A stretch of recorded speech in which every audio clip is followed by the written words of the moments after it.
శ్రీకాకుళం జిల్లాలో సంచలనం సృష్టించిన హిజ్రా నాయకుడు మోహన్ రావు హత్య కేసును ఎచ్చెర్ల పోలీసులు ఛేదించారు. శ్రీకాకుళం డీఎస్పీ కార్యాలయంలో జరిగిన మీడియా సమావేశంలో డీఎస్పీ సిహెచ్ వివేకానంద కేసు వివరాలు వెల్లడించారు. ఎచ్చెర్ల పరిధిలోని తోటపాలెంలో 5 రోజుల క్రితం జరిగిన హిజ్రా నాయకుడు హత్య కేసును ఆర్థిక లావాదేవీల కారణమన్నారు. నగరంలో హైతనగర్కు చెందిన నాయక్ మధ్య అసహజ శారీరక సంబంధం ఉన్నదని అన్నారు. నిందితుడికి ఇవ్వాల్సిన డబ్బులు ఇవ్వకపోవడంతో హిజ్రా నాయక్ మోహన్ పై కక్ష పెట్టుకుని హత్యకు పాల్పడ్డాడని డీఎస్పీ వివేకానంద తెలిపారు. హత్య కేసు దర్యాప్తును త్వరితగతిన పూర్తి చేసిన జేఆర్ పురం సిఐ అవతారం, హెచ్ఎర్ల ఎస్ఐ లక్ష్మణరావు, జి సిగడాం, ఎస్ఐ సందీప్ మరియు పోలీస్ కానిస్టేబుల్ ప్రసాదరావు శంకర్ను డీఎస్పీ అభినందించారు.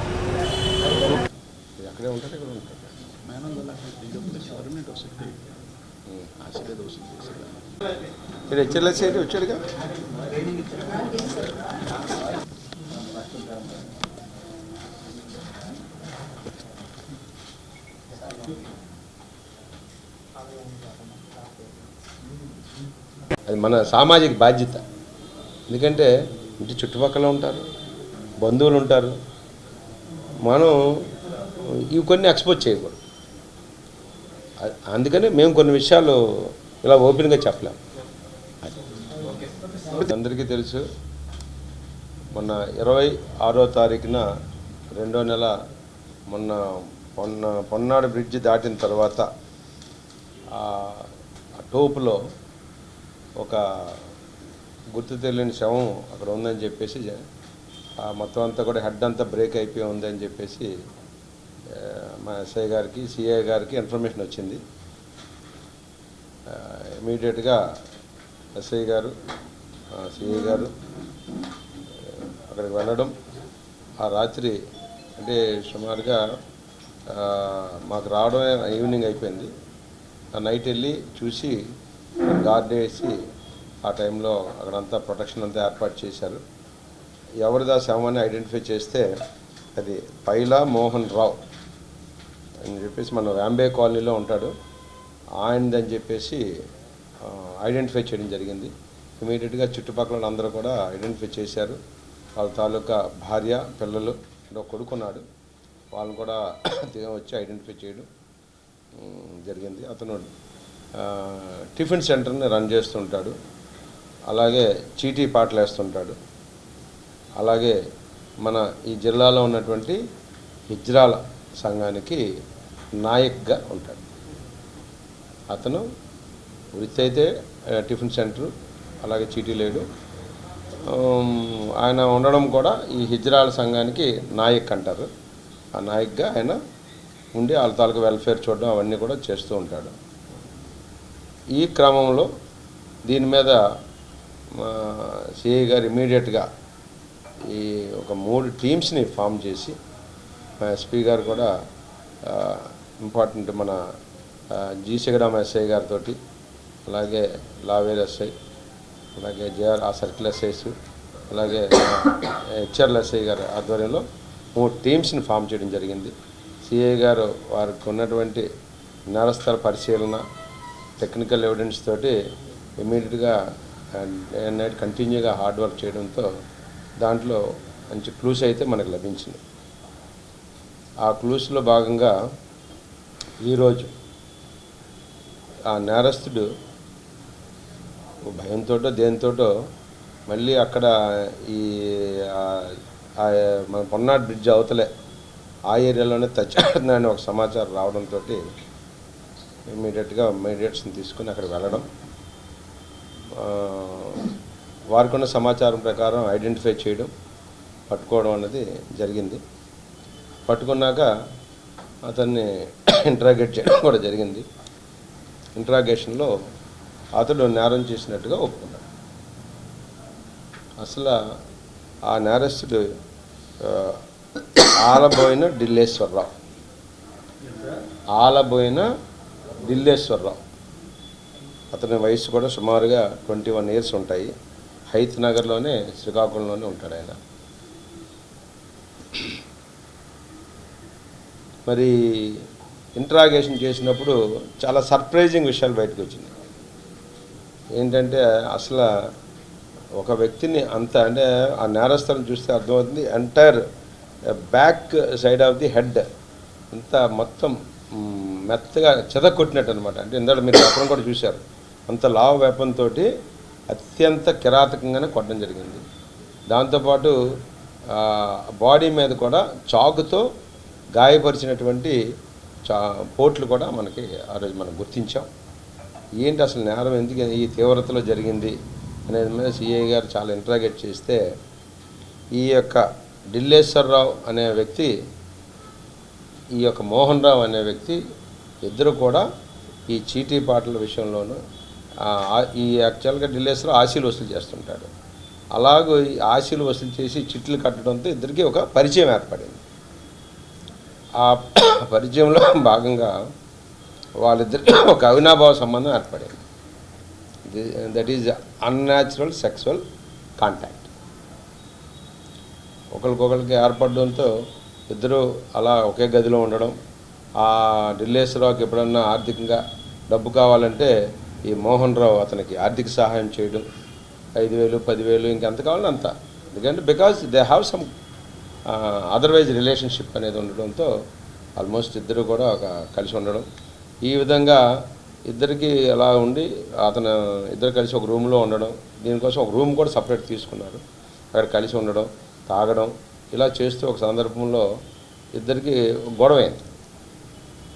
ఈ గొడవ అవడంతో గొడవలో భాగంగా ఆడేం చెప్పాడంటే, నువ్వు ఇలాగే నాకు ఇంతకుముందు కూడా ఏదో చేస్తానో హెల్ప్ చేస్తానో నాకేం చేయలేదు నేను అంటే, ఆ గొడవలు అయినప్పుడు ఏం చెప్పాడంటే, నువ్వు నేను గొడవ పడద్దు, నీకు నేను మెయింటెనెన్స్ కింద నెలకి ఒక 10,000 రూపాయలు, మంచి ఇల్లు కూడా 10 లక్షలు పెట్టి కట్టిస్తానని చెప్పడం జరిగింది. అది ఏది ఫుల్ఫిల్ చేయలేదు. దాంతో ఇద్దరికి ఆర్గ్యుమెంట్ అవ్వడం. అయితే అప్పుడు ఈడు అన్నాడు అనమాట, ఈ డిసీజ్డ్, నువ్వు ఇలాంటివి చేస్తావనే నేను నీకు ఎయిడ్స్ అనేది, అంటే అది మనం చెప్పకూడదు, ఇది బహిర్గతం చేయకూడదు, నీకు ఒక డిసీజ్ నేను అంటించాను, ఆ డిసీజ్ మూలంగా నీకు ఎప్పుడు నువ్వు నాతో ఉండాల్సిందే, ఇంకెక్కడికి వెళ్ళలేవు అనేటువంటి చెప్పడంతో అతను రగిలిపోయాడు. అదే నా జీవితాన్ని నాశనం చేసాడు, నా బతుకుపోయింది, లేనిపోని ఈ జబ్బు రావడం మూలంగా నా బతుకుపోయింది అనేటువంటి బాధ అతనిలో ఉంది వర్ణాతీతంగా. సో ఈ డబ్బు ఇవ్వట్లేదు, ఏం పట్టించుకోవట్లేదు, ప్లస్ తన జీవితాన్ని నాశనం చేశాడు. దాంతో ఒక విధమైనటువంటి బాధతో అతను ఉండడం, ఎలాగైనా ఏమీ చేయలేదు కాబట్టి ఇతన్ని చేయాలన్నాడు. దాంతో అతను ఏమన్నాడు, నువ్వు ఇదంతా ఏదన్నా గట్టిగా చేస్తే నీ ఫ్యామిలీకి చెప్పేస్తాను అది ఇదని ఇద్దరికి ఆర్గ్యుమెంట్స్ అయినాయి.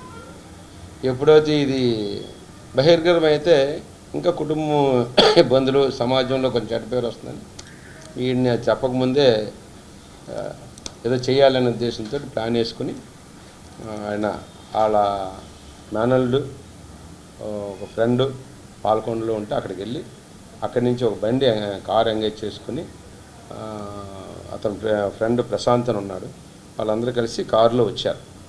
వస్తున్నప్పుడు ఈయన ఫోన్ చేశారు, నువ్వు ఎక్కడున్నారో. వాళ్ళకి ఏం చెప్పారు, అరసివిల్లి గుడికి వెళ్దాము, మీకు దర్శనం చేయిద్దాం అని వాళ్ళ అక్కతో చెప్పి వాళ్ళ మేనల్ని కూడా ఎక్కించుకున్నాడు. వాళ్ళు గుడికి కదా అని వాళ్ళు పంపించారు. వస్తూ వీడికి ఫోన్ చేశాడు డిసీజ్కి, మేము వస్తున్నారా, నువ్వు ఎక్కడున్నావు, పాపలాళ్ళు ఉన్నారు కదా రా అని. అంటే ఆడు కూడా షాప్ నుంచి బయలుదేరి బండి మీద వస్తే బండి అయిపోయింది. అప్పుడు ఆ బండి వదిలేసి పన్నాడు బ్రిడ్జ్ యువతల నడుచుకుంటూ బ్రిడ్జ్ దాటినాక అక్కడికి వెళ్ళి వీళ్ళంతలో ఈ కారులో ఆపోజిట్లో వచ్చి వీడిని ఎక్కించుకున్న తర్వాత ముందు సీట్లో ప్రశాంత్ డ్రైవర్ కూర్చున్నారు. డ్రైవర్ అంటే సాయి అన్నతను, కార్తీక్ అన్నది మేనల్ వెనకాతలు కూర్చున్నాడు. ఒక పక్కన ఇతను కూర్చొని మధ్యన ఇతను కూర్చోబెట్టుకున్నారు అన్నమాట మోహన్. వస్తున్నప్పుడు ఆ మాట ఆర్గ్యుమెంట్ పెరిగి చేతిలో ఉన్న చాకుతోటి అతని మీద అటాక్ చేశాడు. ఇది చూసి ఆ డ్రైవర్ ఆశ్చర్యం, ఇదేంటి మనం గుడికని తీసుకొచ్చి గుడికి తీసుకెళ్తానని చెప్పి ఇదేం చేస్తున్నాడని ఆ డ్రైవరు ఇటు చెప్పమనగానే ఆపపోతే ఆ డ్రైవర్ని బెదిరించాడు, నువ్వు ముందుకెళ్ళకపోతే నిన్ను పొడిచేస్తానని. అనగానే ఆ తోటలోకి ఇలా దగ్గర తీసుకెళ్ళేటప్పటికి అందులో ముందున్నటువంటి కుర్రాడు భయం పడి గంతేసి పారిపోయాడు. అతను ఎవరి కార్తీక్ అతను. ఈ డ్రైవర్ కూడా ముందుకెళ్ళి దిగిన తర్వాతప్పటికి వెనకాతలు ఉన్నాడు వీడు, పట్టుకొని ఫిల్టర్ పట్టుకుని కారులోంచి కిందకి లాగేసి ఆ తుప్పల్లోకి తీసుకెళ్తానికి డ్రైవర్కి ఇంక టెన్షన్ పట్టుకుని కారు ఇమ్మీడియట్ రివర్స్ చేసుకుని డ్రైవర్ పారిపోవడం, వెనకాల కుర్రోడు కూడా కారు వాళ్ళు పారిపోయారు. ఇది చూసి ఆ ఫ్రెండ్ ఎవడైతే ఉన్నాడో ఆడు ఈ ప్రశాంత్ అనేవాడు ఇదంతా ఏంటి గుడికి వెళ్దాం ఇదంతా అనుకుని ఇటు కత్తులతోటి కొట్టి పెద్ద కర్ర తీసుకొచ్చి ఆయన కొట్టేస్తానని ఆడు పారిపోయాడు. ఆడ అడ్డగించడానికి ముందు చెప్పడానికి చూస్తే ఆడి మీద కూడా పొడి చేస్తాను చంపేస్తానని ఆయన కూడా అటాక్ చేశాడు. ఎప్పుడైతే ఇదంతా నాకు ఇది భయం వేస్తుందని చెప్పి ఆడు పారిపోయాడు. ఆడు కసి తీరా ఆడిని చంపాలనుకున్నాడు కాబట్టి కత్తితో పొడిచి ఆ కర్రతోటి మొత్తం అంతా కొట్టి అక్కడే స్పాట్లో చంపేసి వీళ్ళు కూడా అదే దారిలో తోటలోంచి వెళ్తూ ఉంటే ఉన్నాడు. అక్కడి నుంచి ఒక మోటార్ సైకిల్ అది ఎక్కి మళ్ళీ పాల్గొండది పారిపోయాడు.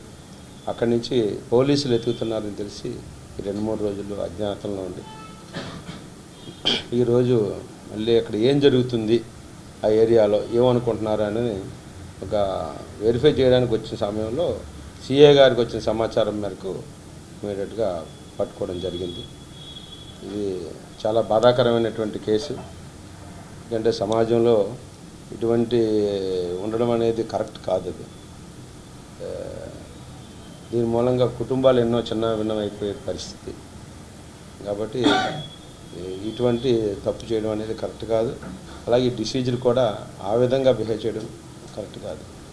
దాంతో ఈ కేసులో సిఐ గారు ఇమీడియట్గా మంచి టెక్నికల్ వాల్యూస్ తోటి ఆ కార్ని చేసి కార్ ఎలాగొచ్చింది ఎక్కడి నుంచి వచ్చింది అన్న దాని మీద అలాగే టెక్నికల్ ఎవిడెన్స్ తోటి మన ఎస్ఐ గారు అలాగే జీసగడం ఎస్ఐ గారు హెచ్ఎల్ ఎస్ఐ గారు కూడా వాళ్ళ టీమ్స్ అన్నీ కూడా ఎక్సలెంట్ వర్క్ చేసినాయి. మా ఎస్పీ గారు చాలా అప్రిషియేట్ చేశారు. ఆ టీంలో అందరికి కూడా కంపల్సరీ రివార్డ్స్ కూడా ఆల్రెడీ ఎస్పీ గారు అనౌన్స్ చేశారు.